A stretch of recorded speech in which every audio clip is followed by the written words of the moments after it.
الحمد لله نحمده ونستعينه ونستغفره ونعوذ بالله من شرور أنفسنا ومن سيئات أعمالنا من يهده الله فلا مضل له ومن يضلل فلا هادي له وأشهد أن لا إله إلا الله وحده لا شريك له وأشهد أن محمدا عبده ورسوله أما بعد فإن خير الحديث كتاب الله وخير الهدي هدي محمد صلى الله عليه وسلم وشر الأمور محدثاتها وكل محدثة بدعة وكل بدعة ضلالة وكل ضلالة في النار. أعوذ بالله من الشيطان الرجيم. بسم الله الرحمن الرحيم. قد أفلح المؤمنون الذين هم في صلاتهم خاشعون. وقال تعالى ومن آياته أنك ترى الأرض خاشعة فإذا أنزلنا عليها الماء اهتزت وربت. محترم حاضرین، ہم دنیا میں انسانی سماج میں رہتے ہوئے لوگوں کے برتاؤ، اخلاق اور معاملات کو دیکھیں تو بنیادی طور سے موٹے انداز میں دو طرح کے لوگ نظر آتے ہیں. ہم عام زبان میں یہ کہہ سکتے ہیں کہ ایک اچھے اخلاق والے، ایک برے اخلاق والے، اچھا برتاؤ، برا برتاؤ. اب یہ جب ہم اخلاق کہہ رہے ہیں تو اس میں اس کی شخصیت کا ظاہر اور باطن سب کچھ شامل ہے. یعنی کسی کے رویے سے یہ معلوم ہوتا ہے کہ ظاہر و باطن میں اس کا مزاج، اس کی طبیعت، اس کی فکر، اس کا رجحان کیا ہے. اور اللہ رب العالمین کے اس دارالامتحان میں ہم دیکھیں تو زندگی کے ہر مرحلے پر، ہر معاملے میں جو بھی واقعات اور حوادث ہمارے ساتھ یا لوگوں کے ساتھ پیش آتے ہیں وہ اسی کا امتحان ہے کہ کس مرحلے پر ہم کون سے رویے کا، کس رد عمل کا، دوسرے لفظوں میں کیسے اخلاق اور عمل کا مظاہرہ کرتے ہیں. اور عہد اول سے اللہ رب العالمین نے اس دنیا کے آغاز کا جو قصہ اور واقعہ بیان کیا ہے وہاں سے ہمیں یہ بات دکھائی دیتی ہے بطور درس اور سبق. اللہ تبارک و تعالیٰ نے حضرت آدم کو جنت میں رکھا. بار بار آپ واقعہ سن چکے ہیں. ابلیس نے بہکایا، ایک درخت سے منع کیا گیا تھا، کھا لیا. ابلیس کو جو کہ بڑا مقرب تھا پہلے، حکم دیا گیا کہ آدم کو سجدہ کرو. مخاطب تھے فرشتے، ساتھ میں ابلیس بھی. اس نے انکار کیا، ابا واستکبر وکان من الکافرین. انکار کیا، اکڑ گیا، تکبر کیا، اور وہ فاسقین، گنہگار اور کافرین میں سے تھا. اللہ رب العالمین کی اس بات کو اس نے تسلیم نہیں کیا، تکبر کی بنیاد پر انکار کیا. تو ابلیس کا یہ کردار جس کو اللہ نے کہا کہ یہ ابا اور استکبار ہے، انکار، اور جس کی جڑ میں استکبار ہے، اکڑ ہے، حسد ہے، جلن ہے، یہ اس کا اخلاق اور اخلاقی بنیاد. حضرت آدم علیہ السلام کو اللہ رب العالمین نے جس درخت سے منع کیا تھا اس کو کھا لینے کے بعد جب جنت سے نکالے گئے تو شرمندگی ہوئی، اور اس کے بعد انہوں نے رجوع کیا، ربنا ظلمنا انفسنا وان لم تغفر لنا وترحمنا لنکونن من الخاسرین، کہ پروردگار ہم نے اپنے آپ پر ظلم کیا، اگر تو نے رحم نہیں کیا، بخشش نہیں فرمائی تو پھر ہم نقصان اٹھانے والوں میں سے ہوں گے. یہ دو کردار ہے دنیا میں، ہمیں یہی نظر آ رہا ہے. ایک استکبار والا، استکبار میں بہت سارے برے اخلاق سمٹے ہوئے ہیں، ہمارا برتاؤ، ہمارا رویہ نظر آتا ہے. اور ایک ہے جھک جانے والا، حق کو تسلیم کر لینے والا، اپنی غلطی کو مان کر اللہ کی طرف یا حق کی طرف رجوع کر لینے والا، جو آدم علیہ السلام کے کردار میں نظر آتا ہے. آپ پورا معاملہ دیکھ لیجئے، پوری تاریخ.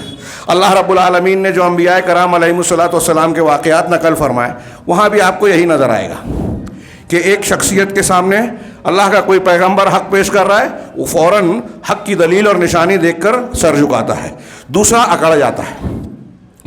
فرعون، حامان، قارون کا رویہ کیا رہا، بنی اسرائیل کا معاملہ کیا رہا. وہ تکبر کرے، گھمنڈ کیا انہوں نے. فرعون نے ہر نشانی کو دیکھ کر تسلیم بھی کیا، اور کئی مرتبہ کہا حضرت موسیٰ علیہ السلام سے کہ اب آپ یہ معاملہ اللہ سے دعا کر کے ہمارے لیے درست کر دیجئے، جو عذاب کی کیفیت ہے ہمیں مان لے آئیں گے.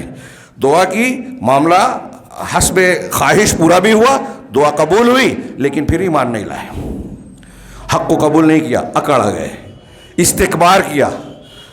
یہ رویہ کفار کا ہے. آپ ہم دیکھ سکتے ہیں کہ جناب محمد رسول اللہ صلی اللہ علیہ وسلم کی دعوتی زندگی پوری مطالعہ کیجئے. مکی زندگی میں سیدنا ابو بکر صدیق رضی اللہ تعالیٰ عنہ، حضرت خدیجہ الکبریٰ، ورقہ بن نوفل، ان کے سامنے حق آیا، دلیل آئی، فوراً قبول کر لیا. ورقہ بن نوفل کا واقعہ میں نے ان کی مثال دی. عالم آدمی تھے. حضرت خدیجہ الکبریٰ رضی اللہ تعالیٰ عنہ نے پہلی وحی کے نزول کے بعد جب آپ گھبرائے ہوئے آئے اور کہا کہ خشیت علی نفسی، مجھے اپنے آپ پر خوف ہے، تو کیا کہا تھا حضرت خدیجہ نے؟ کلا واللہ لا یخزیک اللہ ابدا، ہرگز نہیں، ایسا ہو ہی نہیں سکتا. اللہ کی قسم، اللہ آپ کو رسوا نہیں کرے گا. آپ کے اخلاق ایسے ایسے ہیں، رشتہ داری کو جوڑتے ہیں، مہمان نوازی کرتے ہیں، محروم لوگوں کو کما کر دیتے ہیں، مصیبتوں میں آپ لوگوں کی مدد کرتے ہیں. جس انسان کا اخلاق ایسا ہو، دیکھیے اخلاق، برتاؤ اور لوگوں کے ساتھ معاملہ ایسا ہو، ایسا نہیں ہو سکتا کہ اللہ اس کو رسوا کرے. یہ ایک قانون قدرت ہے جو ایک خاتون، شعور والی خاتون، یہ بھی شعور رکھتی تھی کہ ایک انسان اگر اچھا ہے اللہ اس کو بے عزت نہیں کرے گا. اور اس بنیاد پر حضرت خدیجہ الکبریٰ نے تسلی دی، ہے نا. انہوں نے تسلیم کیا. پھر حضرت مزید تسلی کے لیے حضرت ورقہ کے پاس لے گئے. وہ آپ کی باتوں کو سننے کے بعد کوئی چیوں چرا نہیں کرتے، کہتے تھے یہ وحی الہی ہے جو آپ کے پاس آئی ہے. کاش جب آپ کی قوم آپ کو نکالے گی اس وقت میرے پاس طاقت ہوتی تو میں آپ کا ساتھ دیتا. حضرت ابوبکر صدیق کو پتہ چلا، دعوت سنی، قبول کر لیا. کئی صحابہ، کئی لوگ ایسے ہیں، زماد ازدی رضی اللہ عنہ اپنے قوم کے جادوگر تھے، پھونک جھاڑ اور دم کرنے والے، جادو ٹونا کرنے والے. مکہ آئے، لوگوں نے کہا ایسے ایسے آدمی سے ملنا نہیں، وہ مجنون ہے. کہا میں تو خود علاج کرتا ہوں. نبی صلی اللہ علیہ وسلم کے پاس گئے، لمبا واقعہ ہے، صحیح مسلم میں دیکھ سکتے ہیں. ازد شنوع کے شخص تھے. اللہ کے رسول صلی اللہ علیہ وسلم کو کہا، ملنے کے بعد کچھ گفتگو کی تو کہا میرے کلمات سن لیجئے، میری باتیں سن لیجئے.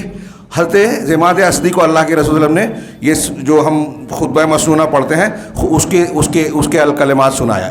ان الحمد للہ نحمدہ ونستعینہ ونستغفرہ ونؤمن بہ ونتوکل علیہ. پورا ابھی صرف آپ نے یہ اللہ کا کلام نہیں تھا، اللہ کی طرف سے ہے، لیکن اللہ کا کلام قرآن نہیں ہے. صرف یہ کلمات جب پڑھے تو زماد ازدی نے کہا اعید کلامک، پھر سے پڑھیے. عید ما قلتا، اس طرح کا جملہ کہا کہ جو آپ نے کہا پھر سے پڑھیے. پھر سے پڑھا، پھر سے پڑھا. کہا میں نے شاعری دیکھی ہے، جادوگروں کا اور کاہنوں کا معاملہ جانتا ہوں، میں خود ایسا ایسا کرتا ہوں، لیکن ایسا کلام میں نے نہیں سنا. اسی پر ایمان لیا ہے.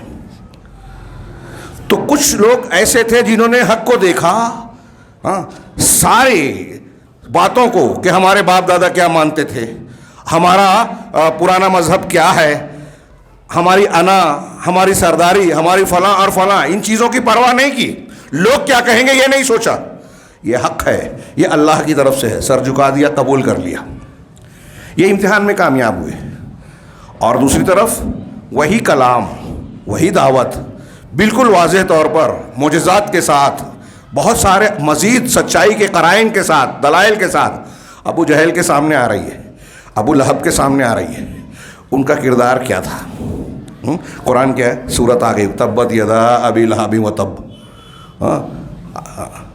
ابو لہب کے دونوں ہاتھ تباہ ہو اور وہ بھی تباہ ہوا، وہ برباد ہو گیا.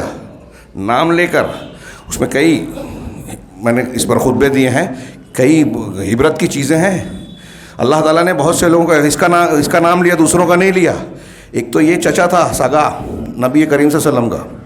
اس سے پتہ چلا کہ رشتہ داریاں نہیں چلتی حق اور نہ حق میں.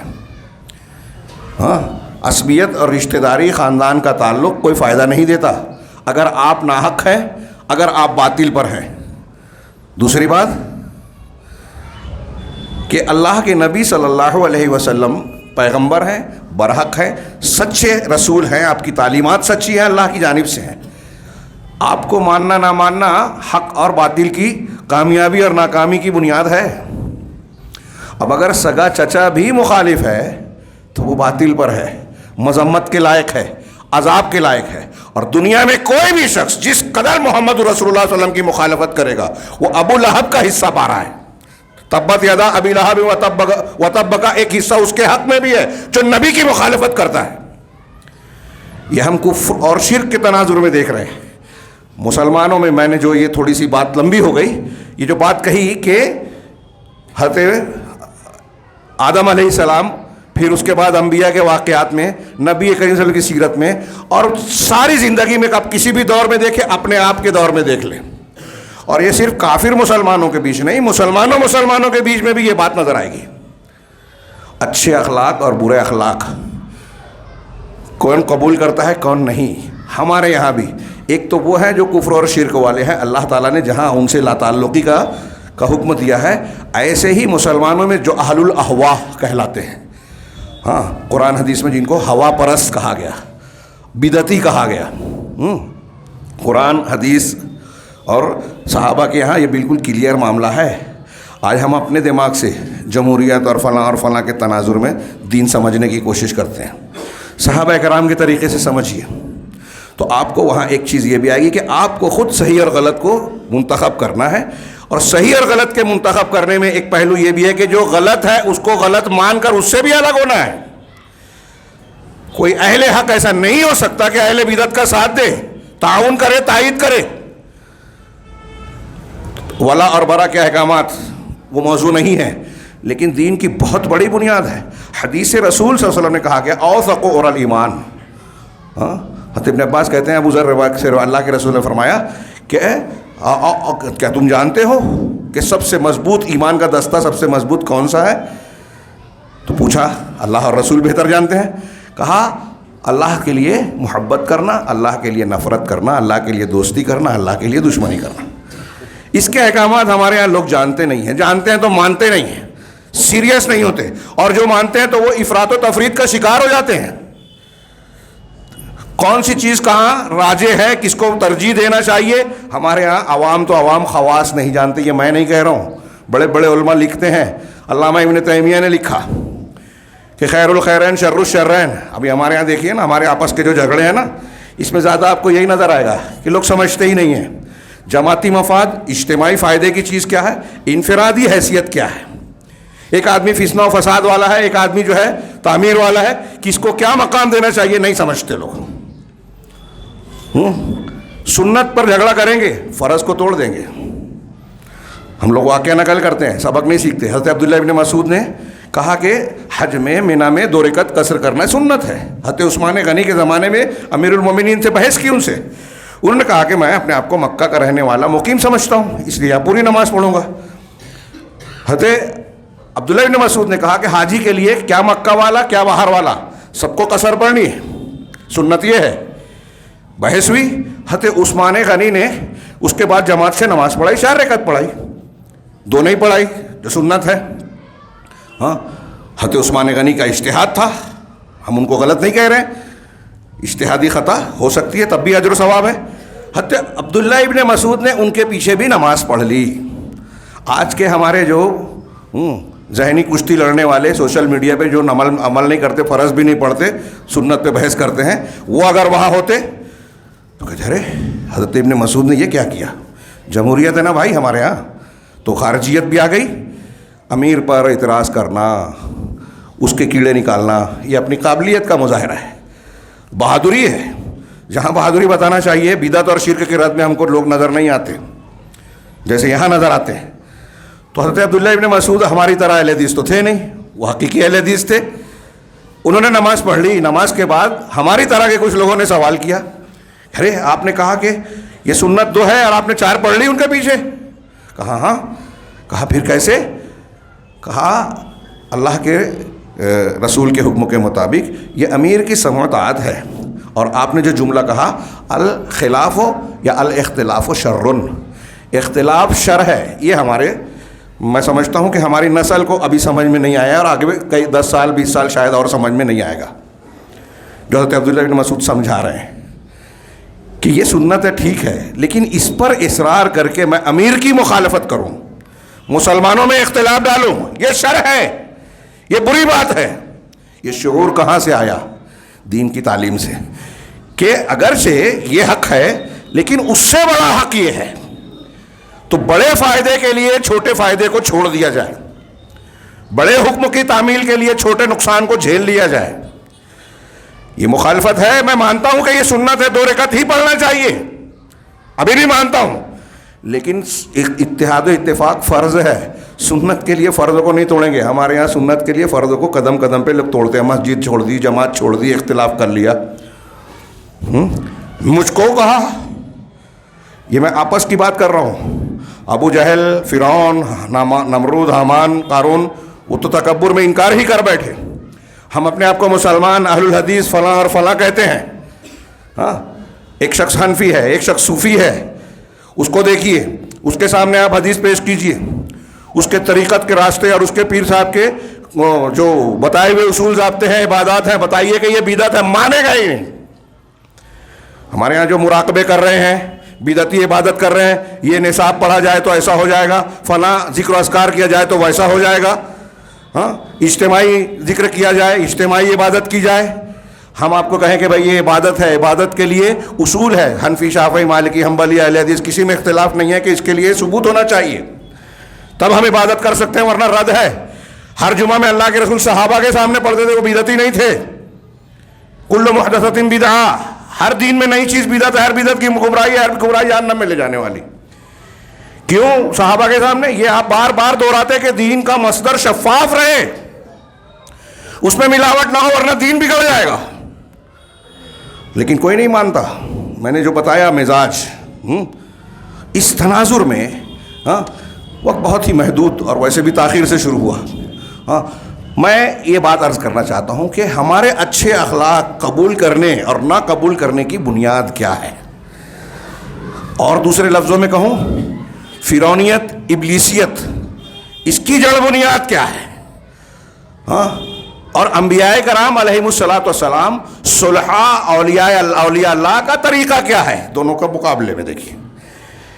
ہم اپنے آپ کو کس کردار میں ڈھالنا اور کس سانچے میں ڈالنا چاہتے ہیں، یہ غور کریں. علامہ ابن قیم کی ایک عبارت بڑی پیاری ہے، آسان سی ہے لیکن غور سے دیکھیے. وہ کہتے ہیں، میں ان کی عبارت پیش کرنا چاہتا ہوں. انہوں نے کہا کہ مذموم جتنے بھی برے اخلاق ہیں، قابل مذمت اخلاق، ان سب کی جڑ اور بنیاد کیا ہے؟ تکبر، مہانہ، یعنی گھٹیا پن اور پست ہمتی. تکبر، پست ہمتی، نیچ پن اور گھٹیا پن. آدمی کی ہمت پہ پستی ہے لیکن خود تکبر رکھتا ہے. دونوں ایک ساتھ ہو سکتے ہیں اور ہوتے ہیں. کہہ رہے ہیں یہ تکبر، دناعت، مہانہ، پست ہمتی، کبر اور گھمنڈ، یہ برے اخلاق کی جڑ بنیاد ہے. بہت اچھی طرح دماغ میں رکھیے آگے اس پر کیا عمارت کھڑی ہوتی ہے. اور اس کے بالمقابل وہ اصل الاخلاق المحمودۃ کلہا، اور جتنے بھی قابل تعریف اخلاق ہیں، محمود اخلاق، اچھے اخلاق ہیں، ان تمام کی اصل اور جڑ بنیاد ہے الخشوع وعلو الہمہ. خشوع اور علو ہمہ. خشوع، ابھی میں تھوڑی سی اسی پر روشنی ڈالنے کی کوشش کروں گا. علو ہمہ، چنانچہ آگے کہتے ہیں کہ فخر کرنا، گھمنڈ کرنا، اترانا، حسد کرنا، بغی یعنی دوسروں پر ظلم کرنا، خیالہ یعنی اکڑنا، ظلم، لوگوں کے اوپر زیادتی کرنا، قساوت، دل کا سخت ہو جانا. بات آپ سن رہے ہیں اچھی، مان نہیں رہے ہیں. آج ہمارے ہاں یہی معاملہ ہے. مجھے بہت حیرت ہوتی ہے. اچھی باتیں کرنے والے آپ کو ہر جگہ ملیں گے. کوئی نہیں ہے جب بات کرے گا تو جو اپنے آپ کو علامہ اور سمجھدار نہ ظاہر کرے، لیکن ماننے والا کوئی نہیں ہے. یہ دل کی قساوت ہے. صحیح سمجھ کر بھی ہم مانتے نہیں ہیں. تو قساوت ہے، تجبر، زور زبردستی، ہٹ دھرمی اور اعراض، سچائی اور حق کو جان کر بھی کترا جانا، حق سے وہ کترا جانا. اسی طرح وہ اباء و قبول نصیحہ.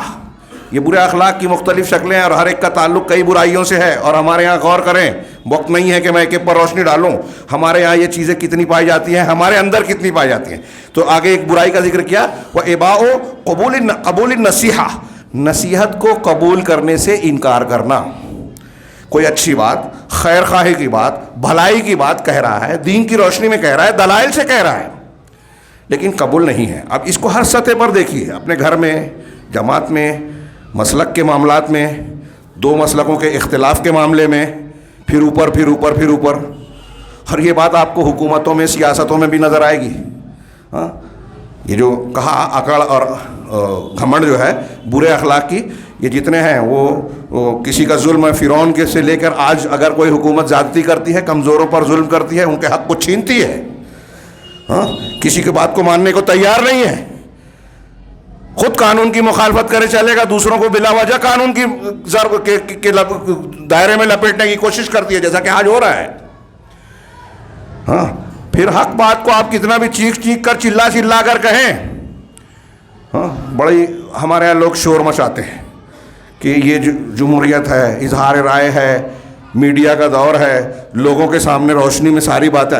اتنی ترقیات کے باوجود میڈیا اور ذرائع ابلاغ اتنے ہیں، سوشل میڈیا، لیکن ہم اور آپ آج بھی بہت سارے جھوٹ میں جیتے ہیں، بہت سارے جھوٹ میں. شریعت کو دیکھیے، شرک، بدعت، خرافات جھوٹ ہے کہ نہیں ہے؟ کتنے لوگوں میں عام ہے؟ دین کی صحیح معلومات کتنے لوگوں کو ہے؟ تو علم عام ہے کہ جہالت عام ہے؟ آپ سوچئے، غور کیجئے. 73 فرقے ہیں اللہ کے رسول صلی اللہ علیہ وسلم کی حدیث کے مطابق، اس میں شاخ در شاخ اور بڑھ جاتے ہیں. ایک جنت کے راستے پہ، باقی سب جہنم کے راستے پہ. یہ حدیث کہہ رہی ہے، میں نہیں کہہ رہا ہوں. تو ایک جنت کے راستے پہ ہے اور 72 جہنم کے غلط راستے پہ. تو زیادہ کون ہوئے؟ جھوٹ پر چلنے والے نا، جھوٹ پر چلنے والے زیادہ ہوئے نا. یہ میں دین کے راستے سے بتا رہا ہوں. دنیا کے معاملات میں دیکھیے، جو خبریں ہمارے سامنے آتی ہیں فلسطین کی، ترکی کی، سعودی عرب کی، میں بہت دعوے سے منبر رسول سے کہہ رہا ہوں، اور ایسے ہی نہیں کہہ رہا ہوں، دونوں طرف کا پڑھنے کے بعد جو حقائق سامنے آتے ہیں اور بعد میں نتائج جو سامنے آتے ہیں، اس میں بھی 80% جھوٹ پھیلایا جاتا ہے. ہم اور آپ جھوٹ جانتے ہیں. کچھ کردار ایسے ہیں جن کو اسلام کا دوست مانا جاتا ہے. کل ایک کتاب میں پڑھ رہا تھا، حیرت زدہ ہو گیا. طیب اردگان جو ترکی کے موجودہ صدر ہیں، جن کو اسلامی ہیرو بنا کر ایک طبقہ پیش کرتا ہے تحریکی لوگ، حالانکہ وہاں شرک ہے، کیا کیا ہے. ان کے اپنے جو پہلے تھے نجم الدین اربکان، میں کسی موقع پر اس کتاب کے مشتملات پر خطاب کروں گا انشاءاللہ، سوچا ہے. صرف ابھی اشارہ کر رہا ہوں، حوالوں کے ساتھ اس میں درج ہے، میں پیش کروں گا انشاءاللہ. نجم الدین اربکان، انہوں نے ایک لمبی چوڑی تحریر لکھی طیب اردگان کے بارے میں، جو ان کے شاگرد ہیں، اور یہ اپنے آپ کو ان کا شاگرد کہتے تھے، ان کا تلمیذ، اور نہ جانے کیا کیا کہ والد ہیں، یہ ہیں وہ ہیں. وہ کہتے ہیں کہ یہ امریکہ اور اسرائیل کے ایجنٹ ہیں، اور اسرائیلی ایجنسیاں طیب اردگان کی حفاظت کرتی ہیں کہ وہ قائم رہیں. یہ کون؟ میں نہیں کہہ رہا ہوں، کوئی امریکی، اسرائیلی، یہودی، یورپی نہیں کہہ رہا ہے. نجم الدین اربکان، اور ڈیٹ کے ساتھ، حوالے کے ساتھ اس کتاب میں موجود ہے، میرے پاس موجود ہے، انشاءاللہ کسی موقع پر. میں ایک مثال دے رہا ہوں موٹی سی. ابھی میں نے یہ بات کہی، مجھے یقین ہے کہ یہاں سننے والوں میں بہت سے لوگوں کو حیرت ہوگی، اور جب آواز یہ پہنچے گی بہت سے لوگ اس پر مذمت کریں گے. ایک صاحب نے ابھی پیچھے کچھ باتیں میں نے پیش کی تھی تو مضمون لکھا، یہاں بھی چھپا. ہاں، وہ ہمیں کہہ رہے ہیں کہ یہ ایجنٹ ہیں، جبکہ وہ خود عالمی طور پر، مقامی طور پر غیر اسلامی دنیا کے ایجنٹ ہیں. میں یہی کہنا چاہ رہا ہوں کہ آج کے اس ایسے دور میں جب لوگوں کو یہ لگتا ہے کہ ہمیں بڑی معلومات ہے، ہاں، میڈیا اور ذرائع ابلاغ کے ایسی چیزیں ہیں کہ آج ساری چیزیں فوراً منصۂ شہود پہ آ جاتی ہیں، خبریں لوگوں کو معلوم پڑ جاتی ہے. غلط بات ہے. کل جتنے لوگ حقائق جانتے تھے نا، آج اس سے زیادہ نہیں، اس سے کم جانتے ہیں. یہاں ایسے ذرائع موجود ہیں، ذرائع ابلاغ کے عام ہونے کے ساتھ، جو سفید کو کالا اور کالے کو سفید بنا دیتے ہیں، اور ہم مانتے ہیں. وہی چیختے چلاتے ہیں، فارورڈ کرتے ہیں. جو اچھا ہے ہم اس کو برا کہتے ہیں، جو برا اس کو اچھا کہتے ہیں. یہ ساری چیزیں جو لوگ پھیلاتے ہیں، وہ کیوں پھیلا رہے ہیں؟ ان کے اپنے مقاصد ہیں. تو شیخ نے کہا کہ نصیحت کو قبول کرنے کا انکار کرنا، اسی طرح غلط چیز کو یا اپنے مفادات کو ترجیح دینا، خود غرضی والاستئثار کا لفظ ہے. یہ ایک لفظ جو ہے خود غرضی، کیا کیا گل کھلاتا ہے. آج ہمارے یہاں جماعتوں میں، گھروں میں، اجتماعی ڈھانچوں میں جو جھگڑے ہیں نا، اس میں یہ ایک لفظ صرف لے لیجیے آپ، کہ ایک آدمی اپنا مفاد دیکھتا ہے، باقی کے مفادات کو کنارے. میرا، میں، الٹا کام ہر جگہ. ہر ایک یہ چاہتا ہے کام کرے نہ کرے، تاریخ میں میرا نام درج ہو، میرے گھر کے بارے میں لکھا جائے. جب میں پیدا نہیں ہوا تو اس سے پہلے سے میرے کارنامے موجود ہوں، کتاب میں لکھے جائیں، اور لکھا جائے تو کبھی یہ تردید نہیں کرے گا. یہ الٹا کام. اپنی برائیاں ہم اور آپ، ایک میں نے اس سے پہلے بھی کہا تھا، غور کریں، ہمارے عام مزاج میں ہے ہم لوگ اپنی نیکیاں گناتے ہیں، میں نے ایسا کیا، میں نے ویسا کیا، میٹنگ لیتے ہیں، رپورٹ چھاپتے ہیں، یہ کرتے ہیں، وہ کرتے ہیں. اللہ قبول کرے، اچھائی کی توفیق دے، ہم اس کو نہیں. لیکن اس کا نقصان کیا ہے؟ آپ دیکھیے اس کے برخلاف صحابہ کرام میں حضرت عمر فاروق رضی اللہ تعالیٰ عنہ کے بارے میں ہمارا کیا علم ہے، کیا جانتے ہیں؟ ان کی شخصیت، ان کا مقام، ان کی حیثیت، بار بار زبان رسالت سے آپ کو جنت کی بشارت ملی، ہم جانتے ہیں، ہے نا. لیکن ان کا کردار میں ہم اپنے تناظر میں رکھ کے سوچیں نا تو کچھ سمجھ میں نہیں آئے گا آپ کو. لیکن وہ ایمان ہے، خشوع ہے، اللہ کا ڈر ہے کہ وہ کہتے ہیں کہ اگر قیامت کے دن، علامہ ابن رجب نے روایت نقل کی کہ اگر قیامت کے دن کوئی ندا دینے والا، پکارنے والا اعلان کرے کہ اللہ نے ایک آدمی کو چھوڑ کے سب کی بخشش کر دی، تو مجھے ڈر ہوگا. حضرت عمر فاروق رضی اللہ تعالیٰ عنہ کا جملہ، ہم اور آپ نہیں، کہاں ہیں ہم لوگ؟ وہ کہتے ہیں کہ مجھے یہ ڈر ہوگا کہ وہ ایک آدمی میں تو نہیں ہوں. ہاں، بخاری میں لمبی روایت ہے، ابو موسیٰ اشعری رضی اللہ تعالیٰ عنہ کا مکالمہ جو ان کے دونوں کے بیٹوں کے درمیان ذکر ہوا کہ کاش قیامت کے دن اللہ مجھے جنت نہ دے جہنم سے چھٹی دے دے، بچا دے، خلاصی دے دے. عمر فاروق حذیفہ کو ایک جنازے سے واپس لوٹتے دیکھا بغیر نماز پڑھتے ہوئے، مصلی پہ کھڑے ہو گئے تھے اس لیے نماز پڑھا دی، نماز سے فارغ ہو کے بھاگے گئے کہ یہ بھی منافق تھا. آپ نے نماز نہیں پڑھی تو میں سمجھ گئے منافق ہے. آپ جانتے ہیں اللہ کے رسول کے رازدار تھے نا، وہ جانتے تھے. کہا یہ تھا جس کو ہم مسلمان سمجھتے تھے پکا. حذیفہ ٹھیک ہے، آپ ہمیں دوسری بات نہ بتائیں، خالی اتنا بتا دیجئے کہ کہیں منافقین کی فہرست میں میرا نام بھی تو نہیں ہے. یہ میں ایک مثال دے رہا ہوں. حضرت عمر کا سوچنے کا انداز یہ ہے، ہمارے حساب سے کیا وہ بے وقوف تھے؟ بتائیے، کیا ان کو آپ بے وقوف کہو گے؟ آج کے زمانے میں اگر ویسے کردار کسی کے ہوتے، اس کا 5% ہمارے اندر آ جائے تو آج کے لوگوں میں اگر متقی پرہیزگار ہے تو وہ بات نہیں آئے گی، میں مانتا ہوں. لیکن ہم کیا دیکھ رہے ہیں؟ رپورٹ چھائے ہو، ترتیب دیا جائے، لکھا جائے، بیان کیا جائے. کوئی دوسرا اگر کسی دوسرے کی تعریف ہو جائے تو برداشت نہیں ہو رہا ہے، آدمی لگائے جائیں. نہیں، رپورٹ چھاپا جائے، کوئی بہانے سے سامنے لایا جائے، میرے خاندان کا یہ کردار ہے. میں کسی شخصیت اور کسی خاص خاندان پہ نہیں بول رہا ہوں، لوگ سمجھ رہے ہیں، میں سمجھ رہا ہوں، لیکن واقعی میں نہیں چاہتا کسی ایک، یہ ہمارا عام مزاج ہے کہ ہم اپنی نیکیاں یاد رکھتے ہیں، بیان کرتے ہیں، برائیوں کو نہیں. آپ جب نیکیاں یاد رکھتے ہیں تو تکبر اور گھمنڈ آتا ہے. آپ پارسا اپنے آپ کو سمجھتے ہیں، آپ سمجھتے ہیں اللہ کے یہاں میں کامیاب ہو جاؤں گا. آپ اپنی برائیوں کی اصلاح نہیں کرتے کیونکہ اپنے آپ کو بہت اچھا سمجھتے ہیں. یہ فرق سمجھیے، نتیجہ. اور اس کے برخلاف اگر آپ اپنے گناہوں پر نظر رکھیں، جیسا کہ صحابہ کرام کا مزاج تھا، نہ ہوتے ہوئے بھی سوچتے تھے کہ جو غفلت، غلطی ہو گئی ہے، کوتاہیاں ہو گئی ہے، اللہ پوچھ لے گا تو ہم کیا جواب دیں گے. اگر یہ مزاج آ جائے کہ اللہ مجھ سے پوچھے گا، میرے اندر یہ خامی ہے، مجھے وہ فلاں کام اچھا کرنا چاہیے، میں نے نہیں کیا، مجھے فلاں کی مدد کرنا چاہیے، میں نہیں کر سکا، مجھے یہ اچھا کرنا تھا، مجھ سے غلطی ہو گئی، کوتاہی ہوئی. جب ہم اس طرح سے نظر رکھیں گے تو اپنے آپ کو چھوٹا سمجھیں گے. تکبر نہیں آئے گا، تذلل آئے گا، عاجزی آئے گی، خشوع آئے گا. دوسروں کو حقیر نہیں سمجھے گا آدمی، اپنے کو آپ کو چھوٹا سمجھے گا. آپ اپنے آپ کو چھوٹا سمجھیں گے تو بڑا بننے کی خواہش ہوگی. آپ اپنی غلطیوں پر نظر رکھیں گے تو اصلاح کرنے کی گنجائش ہوگی، توبہ کرنے کا راستہ کھلے گا کہ میں جب غلط ہوں تو مجھے اللہ سے معافی مانگنی چاہیے، مجھے اپنی اصلاح کرنی چاہیے. یہ اپنی غلطیوں پر نظر رکھنے کا یہ فائدہ. اور نیکیوں پر کل کا پرچار کرنے کا نقصان سب سے پہلے تو یہ کہ آپ احسان جتائیں، نیکیاں بیان کریں تو اللہ رب العالمین کے یہاں وہ نیکیاں ضائع ہو سکتی ہیں. یہ خطرہ ہونا چاہیے. وقت نہیں ہے، میں علامہ ابن قیم کی ایک عبارت اور خشوع پر بات کہنی تھی، وہ شاید نہ کر سکوں، لیکن بیان کروں کہ وہ کہتے ہیں اسی طریقے سے نصیحت کے قبول کرنے کا انکار کرنا، خود غرضی، اسی طلب العلو، برتری، فوقیت چاہنا، وحب الجاہ والریاسہ، جاہ، شان و شوکت، ریاست، سرداری، قیادت، ذمہ داری، عہدہ، ریاست کے معنی میں سب کر رہا ہوں، عہدے چاہنا، وَأَن يُحْمَدَ بِمَا لَمْ يَفْعَلْ، اور یہ چاہت اور خواہش کہ میری اس کام پر تعریف کی جائے جو میں نے نہیں کیا. یہ منافقین کی علامت بتائی ہے اللہ نے قرآن میں.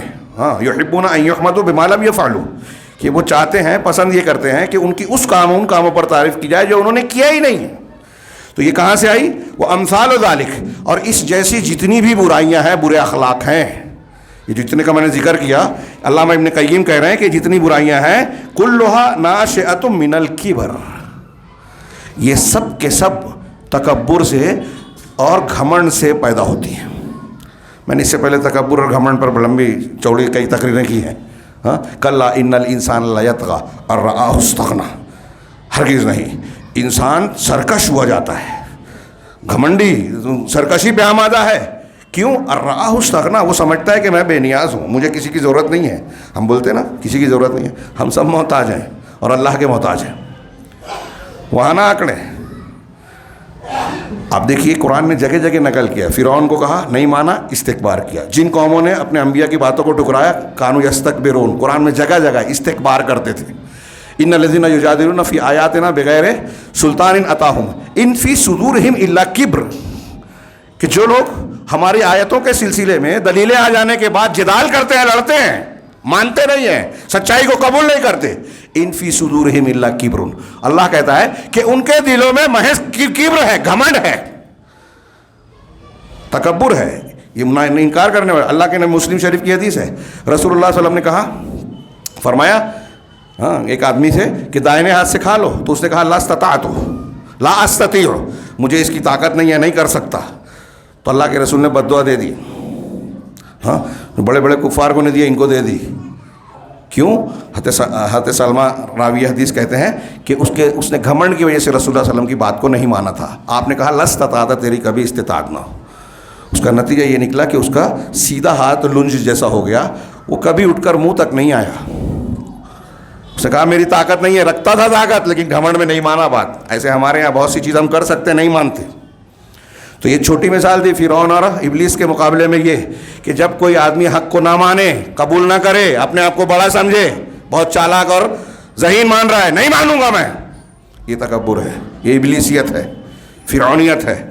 تو شیخ کہہ رہے ہیں, شیخ علامہ ابن قیم کہا کہ یہ سب تکبر سے پیدا ہوتا ہے. وَأَمَّا الْكِذْبُ وَالْخِسَّةُ وَالْخِيَانَةُ, رہا جھوٹ, میں ترجمہ کرتا ہوں, وقت نہیں ہے, رہا جھوٹ, خساست, خیانت, ریاکاری, مکر, دھوکہ, لالچ, خوف, گھبراہٹ, بزدلی, بخیلی, عاجزی, سستی اور غیر اللہ کے سامنے جھکنا.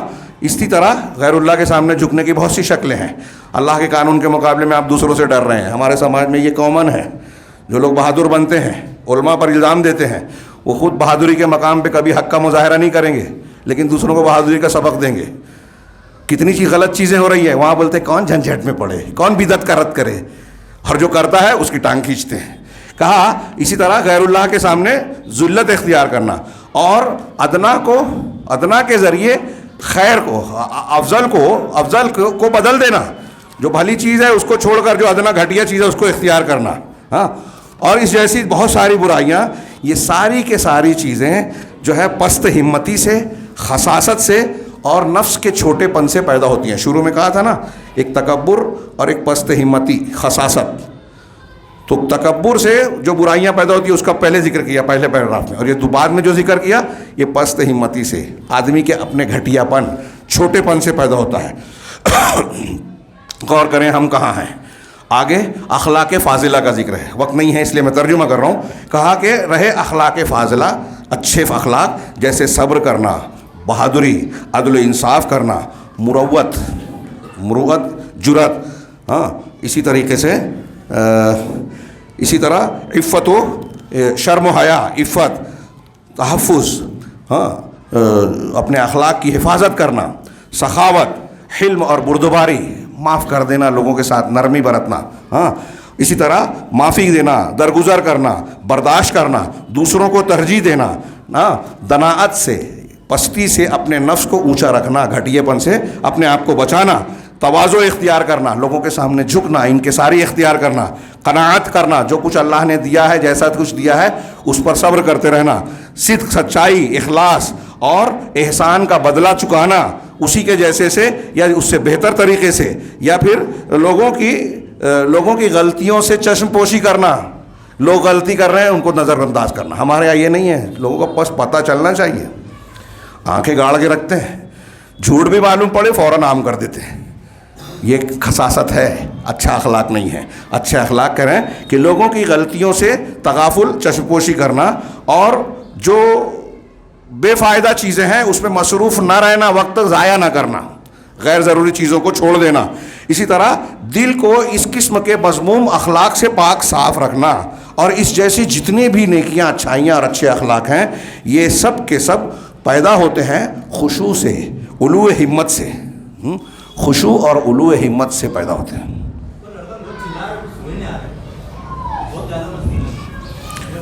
کوئی دیکھ لے اوپر بچے چیخ چلا رہے ہیں, دیکھ لیں.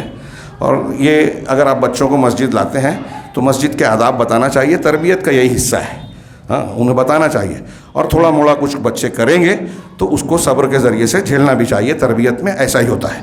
یہ آخری بات میری چل رہی تھی کہ جو اچھے اخلاق ہیں یہ خشوع سے پیدا ہوتی ہیں. اور اللہ سبحانہ و تعالیٰ نے, ہاں یہاں ایک بات بتائی کہ اللہ سبحانہ و تعالیٰ نے یہ خبر دی زمین کے بارے میں کہ یہ پست دبی دبائی ہوتی ہے, خاشع ہوتی ہے.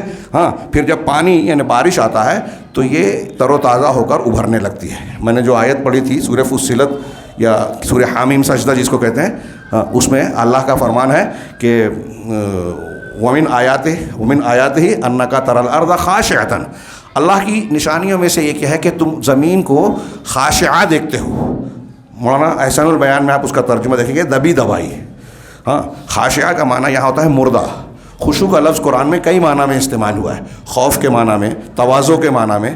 اسی طرح سکون یعنی حرکت و عمل کے مقابلے میں سکون اختیار کرنا.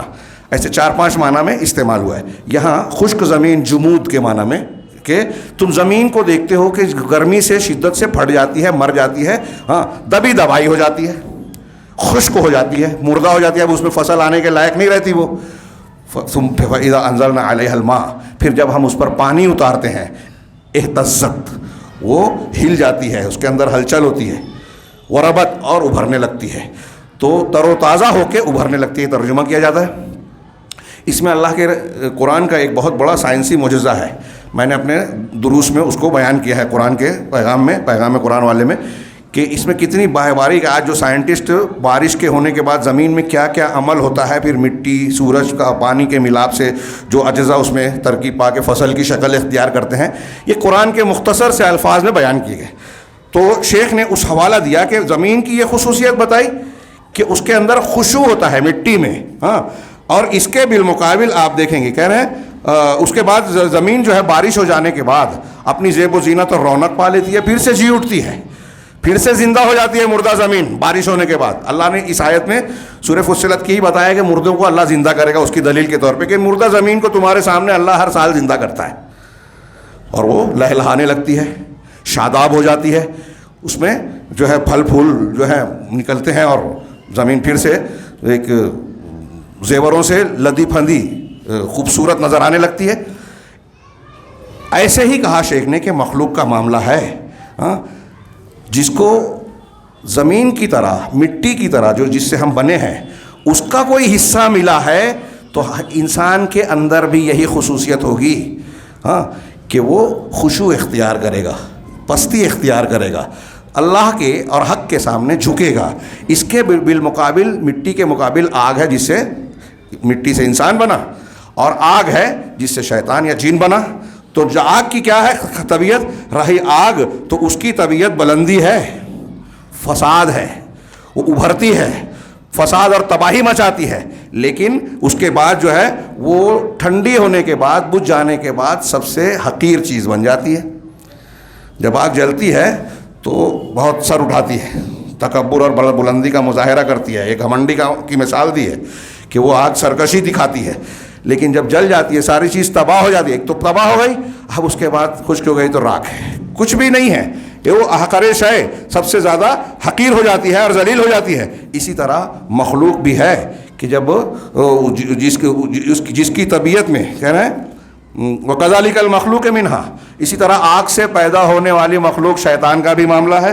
چنانچہ یہ ہمیشہ جو آگ سے پیدا ہوئی یہ ہمیشہ فساد پھیلانے اور اس کے بعد جو ہے تھم جانے, فساد پھیلانے اور پھر ختم ہو جانے کے کگار پہ رہتی ہے, اور جب ختم ہوتی ہے تو سب سے حقیر اور سب سے ذلیل چیز بن جاتی ہے. یعنی شیطان اور شیطانی نقش قدم پہ چلنے والے فساد پھیلاتے ہیں, اپنے آپ کو بڑا دکھاتے ہیں, حکومت مل گئی تو اپنی اوقات دکھاتے ہیں, لوگوں پر ظلم کرتے ہیں. آج ہم دیکھ رہے ہیں جن کے پاس حکومت ملی ہے وہ اپنے آپ کو سمجھتے ہیں کہ ہمیشہ ہمارے پاس طاقت رہے گی, اور ظلم پہ ظلم کیے جا رہے ہیں, کسی کی سنتے نہیں ہیں. کورٹ اپنے قبضے میں, محکمے اپنے قبضے میں, الیکشن اپنے حساب سے. ہاں ایسے ہی ہمارے یہاں چھوٹے چھوٹے, وہاں بڑے پیمانے پہ ہمارے یہاں چھوٹے لوگ اگر کوئی اقتدار پاتے ہیں تو وہ بھی ایسے ہی سمجھتے ہیں. یہ شیطانی مزاج ہے کہ آگ ابھر رہی ہے لیکن پھر سمجھانے کے بعد وہ سب سے حقیر چیز بن جاتی ہے. تو یہ اضطراب کا شکار رہتی ہے, اور یہ خست دنات, خساست اور دنات کے بیچ رہتی ہے. تکبر, خساست, یہ دونوں چیزیں ساتھ ساتھ چلتی ہیں. اور ایسے ہی مخلوق ہے, اس کے اندر بھی کچھ لوگ ایسے ہیں جو آگ اور آگ کے تابع چیزوں, آگ سے بنی ہوئی چیزوں کے تابع ہیں, آگ کے جیسے مزاج رکھتے ہیں اور اس چیز کے تابع ہیں, یعنی شیطان کے. ہاں, اور وہ برے اخلاق والے ہیں.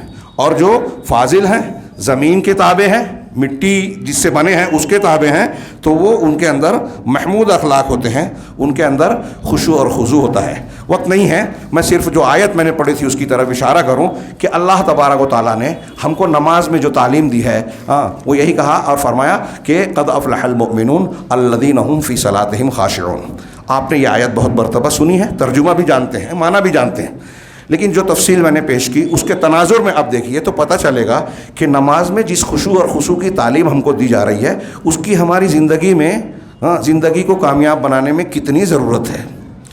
اگر ہمارے اندر خشوع ہوگا تو ساری اچھائیاں آئیں گی.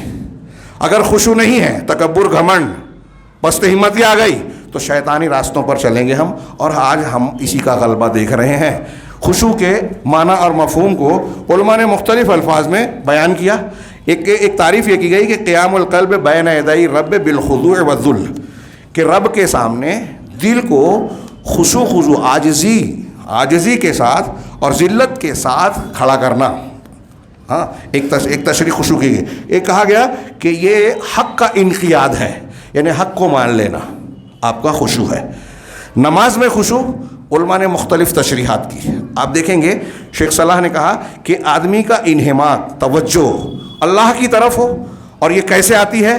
جب انسان اللہ کا ڈر اپنے اندر بساتا ہے اور دوسری چیزوں سے دماغ اور دل کو ہٹا کر اللہ کی طرف توجہ مبذول کرتا ہے, تو خوف اور خشیت کی بنیاد پر, اللہ کے ڈر کی بنیاد پر جو کیفیت طاری ہوتی ہے کہ اللہ ہم کو دیکھ رہا ہے, ہم اللہ کو, اور اللہ رب العالمین کے سامنے ہم کھڑے ہیں, تو ادب, لحاظ, قنوت کی, خشوع اور خضوع, عاجزی کی, تذلل اور ذلت کی جو کیفیت طاری ہوتی ہے وہ ہے خشوع.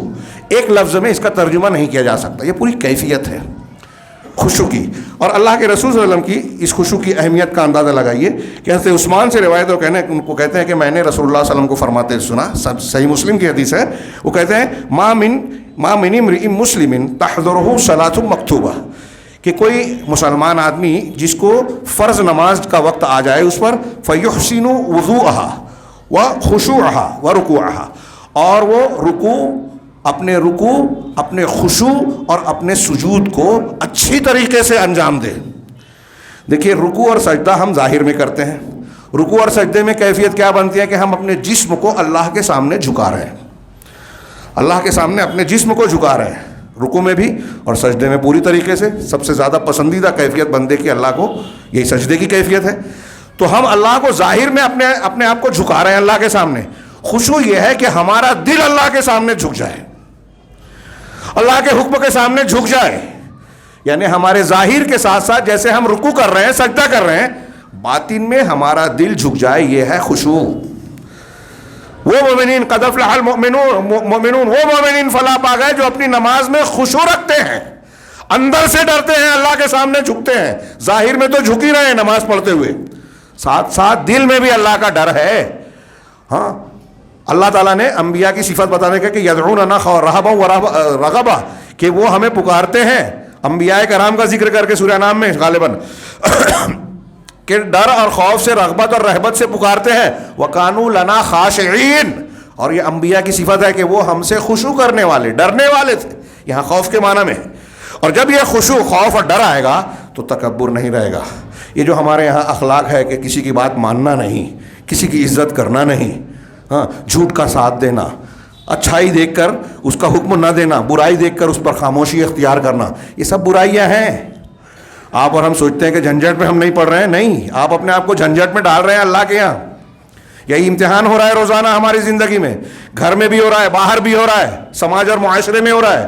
ہم سوشل میڈیا پر کچھ چیزوں کو لکھ کر سمجھتے ہیں کہ ہم نے دین کا یا اچھائی کا کی تائید کا حق ادا کر دیا، غلط ہے، یہ تسلی ہے، جھوٹی تسلی ہے، بلکہ ویسا کر کے بھی آپ کہیں کہیں غلط کرتے ہیں، برائیوں کو عام کرتے ہیں، اچھوں کو برا اور بروں کو اچھا بناتے ہیں جب، تو آپ بہت بڑا گناہ کرتے ہیں۔ میں ہوائی بات نہیں کر رہا ہوں، منبر رسول سے ذمہ داری کے ساتھ کہہ رہا ہوں، اور یہ چیزیں آج ہمارے یہاں بہت برائیاں پھیلا رہی ہیں۔ ہاں، کاش موقع ہوتا، میرے ہاتھ میں جو مضامین ہیں، ہاں، اس میں سلف کے کچھ نمونے بھی ہیں کہ کس طریقے سے وہ لوگ اللہ تعالیٰ کا خوف اور خشیت رکھتے تھے، اور اس خشیت کی بنیاد پر زندگی کے ہر موڑ پر وہ یہ سوچتے تھے کہ ہم سے کوئی ایسا غلط کام، غلط حرکت نہ ہو جائے جس کی اللہ کے یہاں پکڑ اور پوچھ ہو۔ بس یہی مزاج اور تربیت ہمیں اپنی اور اپنے بچوں کی کرنی ہے، یہ انتہائی ضروری ہے۔ آج ہر طرف سے فتنے ٹوٹ رہے ہیں، مسلمانوں پر مصیبتیں آ رہی ہیں، ہاں، ہم دنیا کی باتیں کرتے ہیں، وہ کام نہیں کرتے جو اللہ اور رسول نے بتایا ہے۔ ہماری اصلاح، ہمارے مسائل کا حل ہمارے اپنے اندر سے ہوگا۔ تقوی، خشوع خضوع، نیکی اور نیکیوں کی بہار اپنے دل میں پیدا کیجئے، اپنے سماج اور گھر میں پیدا کیجئے، دیکھیے مسائل کس طرح حل ہوتے ہیں۔ اللہ رب العالمین سے دعا ہے کہ وہ ہمیں نیکیوں پر چلنے والا اور اس کو صحیح طریقے سے اختیار کرنے والا بنائے، اس کی بنیاد پر دنیا اور آخرت کے فتنوں سے محفوظ رکھے۔ اقول قولی ھذا واستغفر اللہ لکم ولسائر المسلمین وصلی اللہ علی نبینا محمد۔ بارک اللہ لنا ولکم فی القرآن المجید ونفعنا وإياكم بالآيات والذكر الحكيم إنه تعالى جواد كريم ملك بر رحيم۔